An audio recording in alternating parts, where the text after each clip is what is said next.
मुनित्रयं नमस्कृत्य तदुक्तिः परिभाव्य च वैयाकरणसिद्धान्ता कौमुदीयं विरच्यते। श्री गुरु चरण कमलेभ्यो नमः। हम लोग तृतीया विभक्ति का अध्ययन कर चुके हैं। आज से चतुर्थी विभक्ति का अध्ययन प्रारंभ करने जा रहे हैं, जिसमें सबसे पहले संप्रदान संज्ञा विधान करने वाला कर्मणा यमभिप्रैति ससंप्रदानम यह सूत्र उपस्थित है। सूत्र में अनेक पद हैं। पहला पद है कर्मणा, जो कि तृतीया के एक वचन का रूप है। दूसरा पद है यम, ये द्वितीया के एक वचन का रूप है। और अभिप्रैति के विषय में मानना है कि ये तीन पद स्वतंत्र हैं। अभी एक पद है, प्रा भी एक पद है और एति ये अलग पद है। तो ये त्रिपदात्मक ये समुदाय तीन पदों का समुदाय है। यहाँ पर समास नहीं हुआ है, ऐसा जो है मानना है। और ये सा प्रथमा के एक वचन का है और संप्रदानम यह भी प्रथमा के एक वचन का है। अनेक पदात्मक यह संप्रदान संज्ञा करने वाला सूत्र है। देखिए, ये कहता है कि कर्मणा यमभिप्रैति ससंप्रदानम। यहाँ एक कर्ता का आपको अध्याहार करना है। किसका अध्याहार करना है? कर्ता का अध्याहार करना है। तथा कर्म कहा गया तो कर्म किसी न किसी क्रिया का ही होगा। तो किस क्रिया का कर्म यहाँ पर विवक्षित है? कर्मणा इस पद घटक कर्म शब्द के द्वारा क्रिया नहीं लेना है, अपितु कर्म कारक रूपी अर्थ इस कर्म शब्द से लेना है। तो किस क्रिया का कर्म कारक लिया जाए, ऐसी आकांक्षा होने पर ग्रंथकार ने लिखा दानस्य। क्या लिखा? दानस्य। यह लिख करके बतलाया कि दानक क्रिया का ही कर्म लेना है। तो क्या हो गया कि दानस्य, ऐसा लिखा है। ये क्रिया की आकांक्षा होने पर आया दानस्य कर्मणा। बाकी तो सेम ही है। दानस्य कर्मणा यम अभिप्रैति स संप्रदान संज्ञा स्यात्। कुछ हम फिर से नहीं लिखते हैं, आप समझ जाइएगा कि दान यहाँ कर्ता आ गया। कर्ता दानस्य कर्मणा यम अभिप्रैति सह संप्रदान संज्ञा स्यात्। मतलब कर्ता दानक क्रिया का जो कर्म है, उस दानक क्रिया के कर्म के माध्यम से जिसको संबंध बनाता है, यम संबध्नाति यम संबद्धुम इच्छति सा कारकः संप्रदान संज्ञको भवति। वह कारक संप्रदान संज्ञक होता है। यह वृत्ति से ही लब्ध अर्थ है।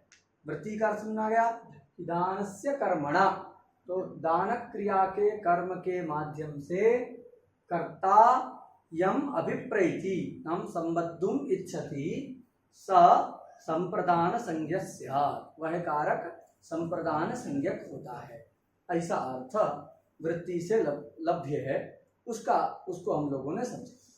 एक उदाहरण भी देख लीजिए। गाम दोग्धि पयः, यही दिया है। नहीं, गाम विप्राय गाम ददाति, विप्राय गाम ददाति। तो क्या है? देखिए, यहाँ दा धातु है, इसके द्वारा दानक क्रिया का बोध होता है। इस दानक क्रिया का कर्म कौन है? गाम पद से बोध्य जो है गौ है। तो दानक क्रिया का कर्म हो गया गौ। उस गौ के माध्यम से जो करता है वह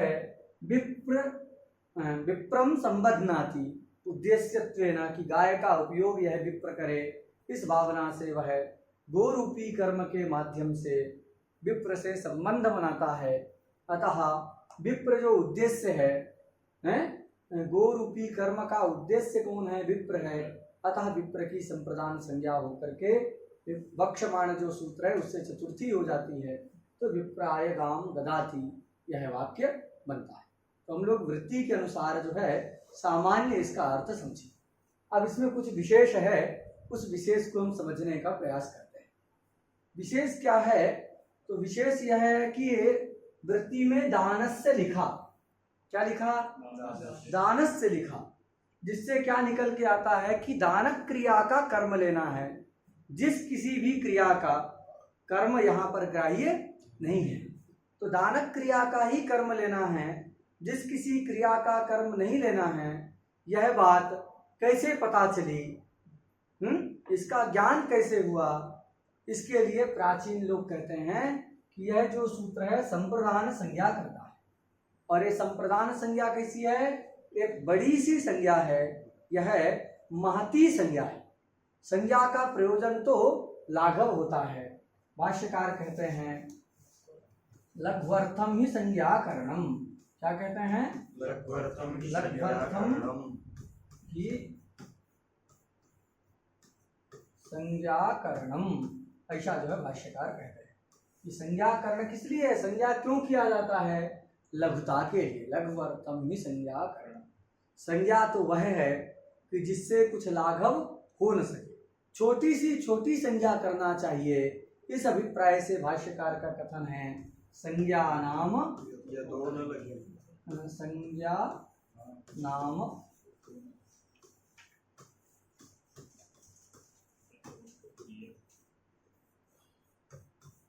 ऐसा भाष्यकार ने कहा। ये दो अलग अलग वाक्य हैं। एक कहा लघ्वर्थम ही संज्ञाकरण, संज्ञाकरण का प्रयोजन क्या है? लाघव। तो लाघव के लिए ही, सरलता के लिए ही, आसानी के लिए ही संज्ञाओं को किया जाता है। अभी जैसे क्या है, घा संज्ञा है, तो तरप तमप दोनों को लिखेंगे तो तरप तमप इतना लिखना पड़ेगा, उसके स्थान में घा लिख दिए तो उन दोनों का बोध हो जाएगा कि नहीं? उससे में लाघव हुआ, कम शब्द को बोलना पड़ा, ज्यादा अर्थ निकल के आया। सारे व्यंजन वर्णों को बतलाना है तो उन सभी व्यंजनों को बतलाने के लिए सबका उच्चारण करना होगा, और सबकी एक संज्ञा कर दिया, क्या? अल। तो अल संज्ञा कर दिया तो कितना लाघव हुआ? तो ये लाघव के लिए, लघुता के लिए ही संज्ञा की जाती है। ये तो प्रयोजन हो गया। संज्ञा कैसी होनी चाहिए? तो कहे संज्ञा नाम यतो न लगिया, जिससे लघु कुछ हो न सके, मतलब छोटी सी छोटी एक अक्षर वाली, उतना संभव ना हो तो 2 अक्षर वाली, संभव ना हो तो 3 अक्षर वाली तक संज्ञा करना चाहिए, वो भी बहुत बड़ी ही है। तो एकाक्षरात्मिका द्व्यक्षरात्मिका वा संज्ञा कर्तव्या, यह इस भाष्य से पता चलता है। सूत्रकार ने ऐसा किया भी है। घू संज्ञा, घा संज्ञा, घी संज्ञा, टी संज्ञा, ये सब एक अक्षर वाली संज्ञाएं हैं। कुछ 2 अक्षर वाली संज्ञाएं हैं, तो इसी एकाक्षरात्मिका द्व्यक्षरात्मिका संज्ञा करनी चाहिए था। संप्रदान इतनी बड़ी महती संज्ञा क्यों किया? तो महती संज्ञा किस लिए है? तो प्राचीनों का कथन है कि महती संज्ञा अनवर्थ लाभ के लिए। किस लिए है? अनवर्थ लाभ के लिए, अनवर्थ लाभाय, अनवर्थ लाभ के लिए ही ये महती संज्ञा किया गया है। अनवर्थ क्या है? तो इसको सहज तरीके से अनवर्थ समझना है तो उसके कहते हैं अनवर्थ क्या है? यथा नाम तथा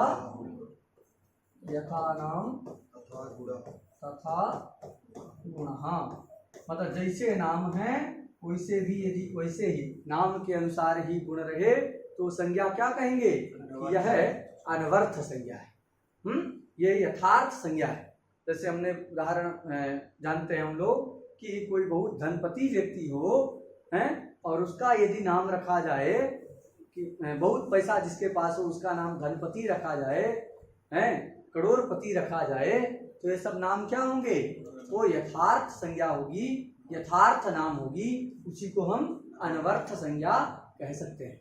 अब कोई रास्ते पर भिक्षा याचना कर रहा है, उस भिक्षुक का नाम जो है कुबेर रख दिया जाए तो कुबेर अथवा धनपति संज्ञा उसकी क्या नहीं है?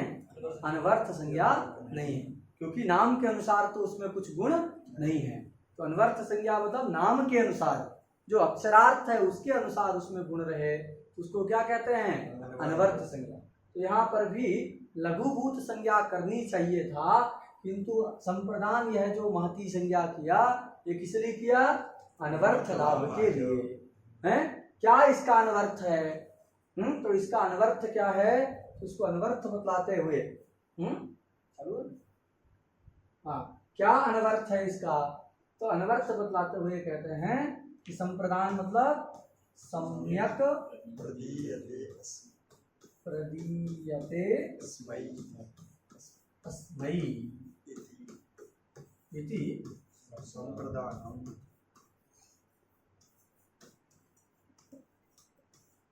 सम्यक प्रदीयते अस्मै, यही संप्रदान का क्या है, अनवर्थ। सम्यक प्रदीयते अस्मै इति संप्रदान, मतलब जिस व्यक्ति को बढ़िया से दिया जाए वही व्यक्ति क्या होता है, देने वाला नहीं, जिसको दिया जा रहा है। तो अस्मै सम्यक प्रदीयते, जिस व्यक्ति को बढ़िया से दिया जाए, ठीक से दिया जाए, उसी व्यक्ति को क्या कहते हैं, संप्रदान कहते हैं। ठीक से देने का मतलब क्या है कि दे करके फिर से ले लेना, ये ठीक से देना नहीं। हम कुछ वस्तु दे देते हैं फिर कहते हैं इसको अब वापस करो, तो वो संप्रदान नहीं है।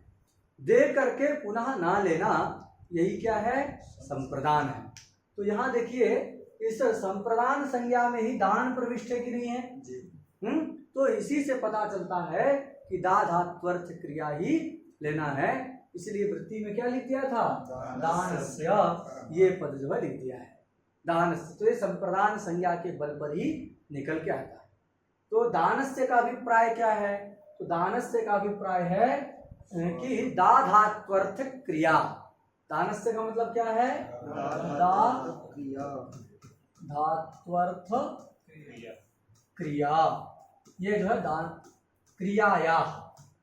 दानस्य का अर्थ क्या है, वृत्ति में जो दानस्य पद है उसका अर्थ क्या है, दा धात्वर्थ क्रियाया। अब दा धात्वर्थ क्रिया क्या है, तो दा धात्वर्थ क्रिया है दानानुकूल व्यापार।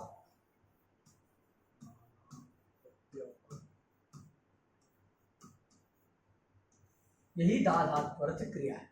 बात समझ गई, दानस्य का अर्थ है दा धात्वर्थ क्रियाया, वह क्रिया क्या है, तो दानानुकूल व्यापार ही दा धात्वर्थ क्रिया है।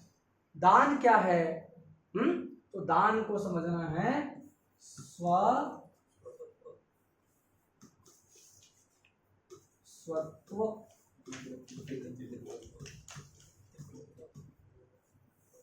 स्वस्वत्व निवृत्ति पूर्वक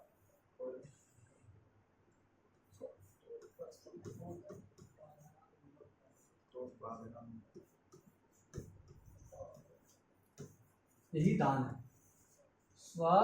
स्वत्व निवृत्ति पूर्वक परस्वत्वोत्पादनम दानम, ये दान का मतलब बस में आ गया। तो स्वस्वत्व निवृत्ति मतलब अपना स्वत्व, अपना स्वामित्व उस वस्तु से हटा लेना। हम कुछ दे रहे हैं तो अब कहें कि हमारी ही गाय है, देने के बाद भी कहते रहे कि हमने दिया है, इसका मतलब कि आपका स्वत्व अभी उससे हटा नहीं है, तो दान नहीं। तो पहले क्या करना है, सबसे पहले स्वस्वत्व की, स्वत्व मतलब स्वामित्व अथवा अपना अधिकार, तो जो स्व का स्वामित्व है उस स्वामित्व को हटा करके स्वस्वत्व की निवृत्ति करके परस्वत्व की उत्पत्ति करना, परस्वत्व का उत्पादन करना, कि इसमें आज से हमारा कोई अधिकार नहीं है, ये वस्तु तो क्या हुई, आपकी हुई, आप इसको जैसे चाहें वैसे इस्तेमाल करें, किसी को चाहें तो दे दें, चाहें तो रखें, अब हम इसके विषय में कुछ कहेंगे नहीं। यही क्या है, दान है। अब आप कुछ दे दिए, फिर कभी आए घर तो पूछे कि हमने वो दिया था कहाँ गया, तो ऐसे पूछेंगे तो फिर वो दान नहीं है। तो दान का मतलब कि दे करके अब उसमें आपका कोई भी स्वत्व नहीं, तो स्वस्वत्व निवृत्ति पूर्वक परस्वत्वोत्पादनम दानम तदनुकूल व्यापार, दानानुकूल व्यापार ही दा धातु का अर्थ है। तो पूरा इनके अनुसार विचार करेंगे तो सूत्र का अर्थ क्या होगा, क्योंकि सम्यक प्रदीयते इति अस्मै इति संप्रदानम, तो इस संप्रदान महत् संज्ञा के कारण ही क्या निकल के आ गया कि दानक क्रिया का कर्म ही लेना है, इसी से निकल के आता है। तो इस प्रकार अर्थ क्या होगा, तो अर्थ ये होगा कि स्वस्वत्व निवृत्ति पूर्वक परस्वत्तोत्पादनानुकूल व्यापारात्मिका या दाधात्वर्थक क्रिया। बात समझ आ गई? देखो ऊपर से पढ़ते हुए आए कि भाई दानस्य का अर्थ था दानक क्रियाया। दानक क्रिया क्या है? तो दानानुकूल व्यापार। उसमें दान क्या है? तो स्वस्वत्व निवृत्ति पूर्वक परस्वत्तोत्पादनम। ऐसे आए क्रम से। अब बोलते समय सूत्रार्थ बोलना है तो नीचे से चलना है कि स्वस्वत्व निवृत्ति पूर्वक परस्वत्तोत्पादनानुकूल व्यापारात्मिका या दानक क्रिया दाधात्वर्थक क्रिया तादृश क्रियायाः यत् कर्म तेन कर्मणा। ठीक है? उस क्रिया का जो कर्म, उस कर्म के माध्यम से यम कर्ता अभिप्रैति संबध्नाति संबद्धुम इच्छति वा तत्कारकम संप्रदान संज्ञकम भवति। ऐसा जो है अर्थ होगा। बात में आ गई? हिंदी में क्या कहेंगे कि स्वत्व की निवृत्ति पूर्वक परस्वत्तोत्पत्ति अनुकूल जो व्यापारात्मिका दानक क्रिया, उस दानक क्रिया का जो कर्ता, दानक क्रिया का जो कर्म, जैसे गाम ददाती में गोरूपी कर्म, उस कर्म के माध्यम से कर्ता जिससे संबंध करना चाहता है, यम संबद्धुम इच्छति, वह कारक संप्रदान संज्ञक होता है। ऐसा जो है व्याख्या इस संप्रदान संज्ञा को अनवर्थ संज्ञा मान करके होती है। इस संप्रदान संज्ञा को अनवर्थ संज्ञा मानने का फल क्या है? तो फल कहते हैं कि अनवर्थ संज्ञा है, इसीलिए क्या होता है? रजकस्य वस्त्रम ददाति।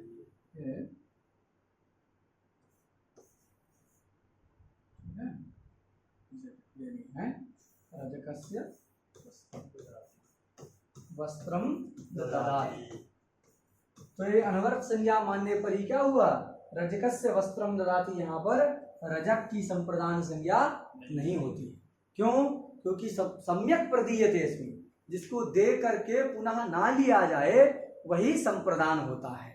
तो यहाँ क्या है? रजक को हम वस्त्र देते हैं, फिर शाम को कहते हैं भैया उसको धुल करके पहुंचा देना, तो ये क्या है? सम्यक प्रदान नहीं है। इसलिए क्या नहीं हुआ? रजक की संप्रदान संज्ञा नहीं होती है दे करके, क्योंकि उसको वापस लेना है, तो संप्रदान संज्ञा नहीं होती। इसीलिए क्या हुआ कि चतुर्थी विभक्ति भी नहीं हुई। रजकस्य वस्त्रम ददाति ऐसा षष्ठी घटित प्रयोग ही साधु होता है। और एक क्या फल हुआ कि ये निकल के आ गया कि दाधात्वर्थ क्रिया को ही लेना है, मतलब दाधात्वर्थ क्रिया का कर्म ही लेना है, जिस किसी भी क्रिया का कर्म नहीं लेना है। यह बात भी अनवर्थ संज्ञा मानने पर ही पता चली। इसका क्या फल है? इसका फल यह है कि ग्रामम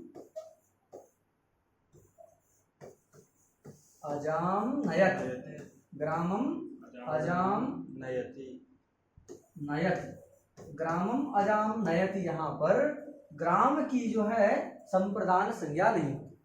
अगर ये नहीं निश्चित किया होता कि दाधात्वर्थ क्रिया ही लेना है, ये निश्चय नहीं होता। क्रिया यहाँ कर्म से जिस किसी क्रिया का भी कर्म यदि अभिप्रेत होता, यहाँ देखिए नयति से नयनक क्रिया ग्राह्य है, उस नयनक क्रिया का कर्म कौन है? अजा। अजा को गांव में ले जा रहा है, तो नयनक क्रिया का कर्म है अजा। उस अजा का उद्देश्य क्या है? कहाँ लेके जाना है? मतलब अजा के माध्यम से।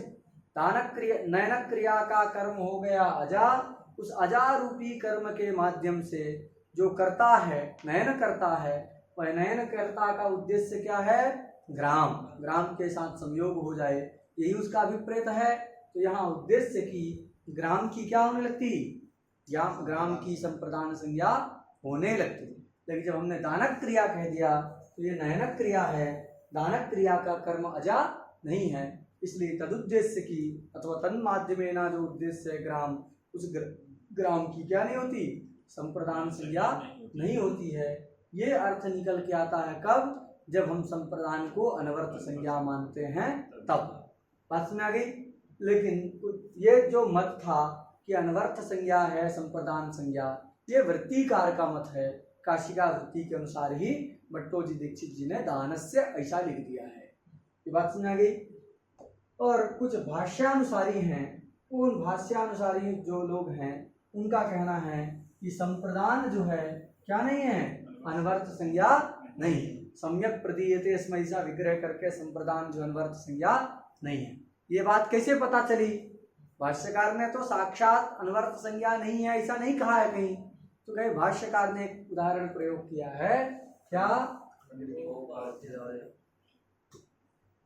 उन्होंने प्रयोग किया है? खंडिको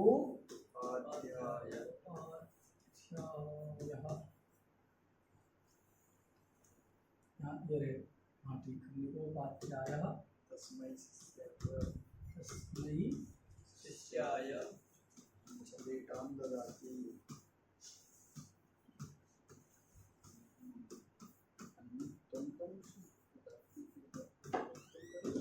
ये जो है वाक्य है। क्या वाक्य है? खंडिकोपाध्यायः तस्मै शिष्याय चपेटाम ददाति। कि एक कोई खंडिकोपाध्याय, उपाध्याय मतलब अध्यापक, उपाध्याय का मतलब है अध्यापक। खंडिकोपाध्याय मतलब कोई एक क्रुद्ध अध्यापक है, किसी कारण से वो क्या हो गया, किसी कारण से नहीं, वो पढ़ा रहा था, तो पढ़ा रहा था तो बोलना कुछ दूसरा चाहिए था, छात्र कुछ दूसरा उच्चारण कर रहा है।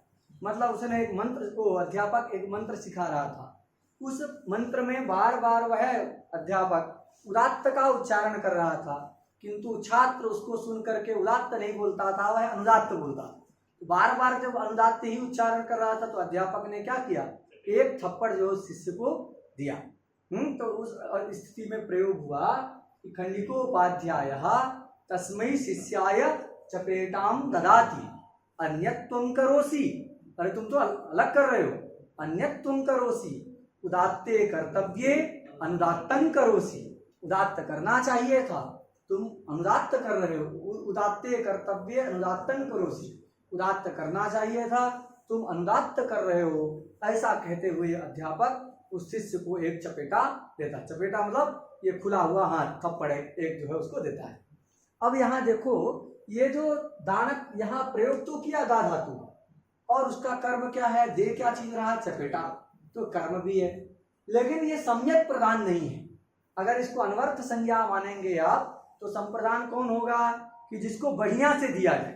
बढ़िया से दिया जाए मतलब दे करके वापस ना लिया जाए, तभी वह संप्रदान होता है। अब ऐसा तो नहीं कि अध्यापक ने अपना चपेटा जो शिष्य को दे दिया फिर वापस नहीं लेता, ऐसा नहीं है ना।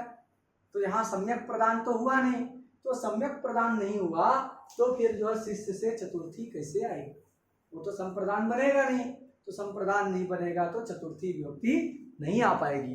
किंतु भाष्यकार ने खंडिकोपाध्यायः तस्मै शिष्याय चपेटाम ददाति ऐसा प्रयोग किया है, जिससे क्या पता चलता है कि संप्रदान यह जो संज्ञा है, तो ये संज्ञा अनवर्थ संज्ञा नहीं है। ये जो भाष्यकार का इसकी अनवर्थता में कोई आग्रह नहीं है। अतः अनवर्थ संज्ञा ना मानने पर ही खंडिकोपाध्यायः तस्मै शिष्याय चपेटाम ददाति में शिष्याय में जो चतुर्थी उपपन्न हो जाती है। लेकिन अगर इसको संप्रदान संज्ञा को अनवर्थ संज्ञा नहीं मानेंगे तो समस्या होगी कि रजकस्य वस्त्रम ददाति, ये कैसे बनेगी। संप्रदान संज्ञा में तो बन जाता है, क्यों, क्योंकि रजक को, धोबी को वस्त्र देते हैं तो सम्यक प्रदान नहीं, मतलब उसको दे दिए फिर वापस ना लिया जाए ऐसा नहीं होता है। हम उसको वस्त्र दे देते हैं और कहते हैं कि इसको ठीक करके, मतलब धुल करके, प्रेस करके वापस करना, तो वहां तो वापस ले लेते हैं, तो सम्यक प्रदान हुआ नहीं हुआ तो प्राचीनों के अनुसार क्या होता है, रजक की संप्रदान संज्ञा नहीं होती है, इसलिए चतुर्थी, यहाँ चतुर्थी भी नहीं होती। अभी तो प्राचीनों के अनुसार रजक शब्द से षष्ठी होकर के रजकस्य वस्त्रम ददाति प्रयोग बनता है, लेकिन भाष्यकार के अनुसार तो संप्रदान संज्ञा अनवर्थ संज्ञा नहीं है। तो चाहे सम्यक प्रदान हो चाहे ना हो, दोनों स्थिति में संप्रदान संज्ञा होगी। तो यहाँ पर अभी भाष्यकार के अनुसार क्या होने लगेगा, रजकस्य वस्त्रम ददाति में रजक की भी क्या होने लगेगी, संप्रदान संज्ञा होने लगेगी, उसकी संप्रदान संज्ञा की प्राप्ति होगी। उसका वारण कैसे करते हैं ये भाष्यानुसारी लोग जो अनवर्थ संज्ञा नहीं मानते हैं, वो कहते हैं यहाँ तो शेषत्व विवक्षा में षष्ठी है। क्या है, रजकस्य वस्त्रम ददाति में तो शेषत्व की विवक्षा में क्या हो गई है, षष्ठी विभक्ति हो गई है। शेषत्व की विवक्षा है, शेष मतलब आप जानते हैं षष्ठी शेषे, तो संबंध की वहां विवक्षा है, तो संबंध विवक्षा होगी तब तो षष्ठी ही प्रयोग होगी। लेकिन जब तादृश विवक्षा होगी उद्देश्यत्वेन कि इस हम वस्त्र को दे रहे हैं, इस वस्त्र का उपभोग, इस वस्त्र का उपयोग रजक करे, वो जो रजक है वह उन वस्त्रों का उपयोग करे, उपभोग करे, ऐसी विवक्षा होगी, उद्देश्यत्वेन विवक्षा होगी, तब तो रजकाय वस्त्रम ददाति प्रयोग भी क्या है, साधु ही है। उस पक्ष में तो रजकाय ऐसा होता ही है, रजकाय वस्त्रम ददाति भी होता है, किंतु ये षष्ठी किस पक्ष में है, शेषत्व की विवक्षा में षष्ठी है, ऐसा वो वारण करते। ठीक है। अब ये है कि दानक क्रिया का ही कर्म लेना है, ये भी निकल के नहीं आएगा। ये यहाँ पर कर्मणा यम्भि प्रैति में जो ये कर्म है, कर्म से दान का ही कर्म लेना है, ये बात कैसे पता चली थी, संप्रदान को अनवर्थ संज्ञा मानने पर ही ये बात पता चली थी। अब तो संप्रदान संज्ञा मानना नहीं है, नहीं मानना है तो जिस किसी क्रिया का भी कर्म को लेकर के संप्रदान संज्ञा की प्रसक्ति होने लगेगी। तो क्या होगा, ग्रामम अजाम नयति, यहाँ पर नयनक क्रिया का कर्म कौन है, अजा। तो नयनक क्रिया का कर्म जो अजा है, उस अजा का उद्देश्य क्या है, मतलब जो करता है, यहाँ नयन का जो करता है, उस ग्रामक क्रिया का कर्म अजा के माध्यम से, कर्मणा, उस अजा रूपी कर्म के माध्यम से, यम मतलब ग्रामम किम करोति, संबध्नाति, वो ग्राम के साथ संबंध बनाता है, संयोग करता है, अतः ग्राम की भी क्या होने लगेगी, इस पक्ष में संप्रदान संज्ञा होने लगेगी, जो कि इष्ट नहीं है। इसलिए क्या कहेंगे कि यहाँ पर भी कोई दिक्कत नहीं है। कैसे दिक्कत नहीं है, कि ये जो विभक्ति होती है चतुर्थी, यह उद्देश्य में होती है। इसका अर्थ क्या होता है, उद्देश्य जो है इसका अर्थ होता है। उद्देश्य तो केन रूपेण है, तो भोक्तृत्वेन रूपेण है। केन रूपेण है, भोक्तृत्वेन रूपेण जो है उद्देश्य लेना। जैसे उदाहरण देखिए, गाम ददाति, तो विप्राय गाम ददाति में ये गाय जो है कर्म है, तो जो गो कर्म है, ये जो गो रूपी कर्म है, तो यहाँ उद्देश्य क्या है, दाता, जो दाता है उसका उद्देश्य ये है कि गो रूपी व्यक्ति का यह जो विप्र है वह क्या करे, उसका उपभोग करे, मतलब कि उसका जो दुग्ध है उसको पान करे हैं, और उसका मूत्र आदि गोबर से उपले बना करके उसको संविधा, उसके लिए ईंधन के रूप में प्रयोग करे हैं, मूत्र को और कर्मों में प्रयोग करे, तो इस प्रकार जो उसका उपभोग करे, ये अभिप्राय रहता है। यहाँ बताइए, ये जो ग्राम है वो ग्राम जो अजा है, तो अजा को क्या होगा, ये ग्राम जो है उपयोग करता है क्या, ग्राम नहीं करेगा ना। यहाँ क्या है कि विप्राय गाम ददाति कहते हैं, तो ये जो गो रूपी है, गो के प्रति विप्र क्या है, उद्देश्य है, मतलब उसका वो भोक्ता है, उसका उपयोक्ता है। अभी कहें छात्राय पुस्तकम ददाति, छात्राय पुस्तकम ददाति में क्या होता है कि वो जो पुस्तक है उस पुस्तक को छात्र जो उपयोग करता है, तो भोक्तृत्वेन छात्र उद्देश्य, पुस्तक के भोक्ता के रूप में, उसके उपयोक्ता के रूप में छात्र उद्देश्य है, अतः उसकी संप्रदान संज्ञा करके छात्राय पुस्तकम ददाति बनता है। यहाँ भी देखिए, विप्राय गाम ददाति कहते हैं, तो गाय का जो है उद्देश्य, मतलब भोक्तृत्वेन उद्देश्य कौन है, गो रूपी कर्म के माध्यम से दानक क्रिया का उद्देश्य कौन है, विप्र है। अभिप्राय क्या है कि विप्र इस कर्म का भोक्ता हो, इसको उपयोग करे, ऐसे अभिप्राय से होता है, तो वहां संप्रदान संज्ञा होती है। यहाँ क्या है कि ये नयनक क्रिया का जो कर्म है अजा, उस अजा के माध्यम से ग्राम उद्देश्य नहीं है, ग्राम जो है अजा का भोक्ता नहीं है, गांव अजा को उपयोग नहीं करता है, क्योंकि गांव जो है उसका दूध पिए, उसका और उपयोग करे, तो वो नहीं करता है। अभी तो क्या होता है, ये अजा ही जा करके गांव का जो ग्राम जो है अजा का ही भोग्य है। गांव में अजा रहेगी तो वहां का जो घास खाएगी, पानी पिएगी, तो ग्राम ही भोग्य हो रहा है, ग्राम जो है भोक्ता नहीं है। तो यहाँ पर भी संप्रदान संज्ञा की प्रसक्ति नहीं होगी। तो ये दोनों इस प्रकार जो हम लोगों ने ये जो संप्रदान संज्ञा अनवर्थ संज्ञा नहीं है, ये जो भाष्यानुसारी लोग हैं उनका तात्पर्य है, उसको मानने पर भी कोई क्लेश नहीं है, ये हम लोगों ने जाना। और प्राचीनों ने इसको अनवर्थ संज्ञा माना, उसको भी जाना। भट्टो दीक्षित जी की वृत्ति क्या है, तो उन्होंने वृत्ति लिखा दानस्य कर्मणा दानस्य कर्मण, तो वो तो प्राचीन के अनुरोध से ही दानस्य ऐसा लिख दिया है। जिसका अर्थ क्या है, तो अभी हम लोगों ने अर्थ पढ़ा था वृत्ति के अनुसार, क्या स्वत्व निवृत्ति पूर्वक परस्वत्वोत्पत्त्यनुकूल व्यापारात्मिका या क्रिया, तादृश क्रिया निरूपितम यत् कर्म तेन कर्मणा कर्ता यम अभिप्रैति यम संबध्नाति सः कारकः कर्म संप्रदान संज्ञको भवति, वह कारक संप्रदान संज्ञक होता है। ऐसा इस सूत्र का अर्थ हम लोगों ने पढ़ा। कितना हो रहा है? 30 बस करें।